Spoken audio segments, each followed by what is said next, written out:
વડોદરા કે જ્યાં વ્યાજખોરના ત્રાસથી કંટાળીને વેપારીએ કરી નાખી આત્મહત્યા। વ્યાજખોરના ત્રાસથી કંટાળીને આ પગલું ભર્યું હોવાનું પ્રાથમિક તપાસમાં સામે આવ્યું છે। વ્યાજખોર સંતોષ ભાવસાર બાદ ગેંગસ્ટર કલ્પેશ કાછિયાની ધરપકડ।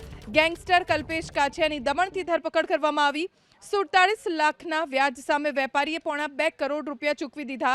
₹2.5 કરોડ ચૂકવ્યા છતાં વ્યાજખોરો માનસિક ત્રાસ આપતા આરોપીના ત્રાસથી કંટાળીને વેપારીએ આત્મહત્યાનો પ્રયાસ કર્યો હતો।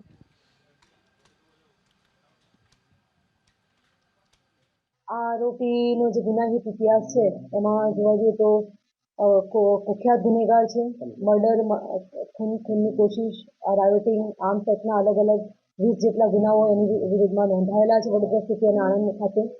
અને આ ઉપરાંત એની પાછળ પાસા પણ કરવામાં આવેલી છે। ગઈકાલે પીસીબીની ટીમને હકીકત મળતા અને દમણથી પકડી પાડવામાં આવ્યો છે અને હસ્તગત કરીને હવે આગળની કાયદેસરની કાર્યવાહી કરવામાં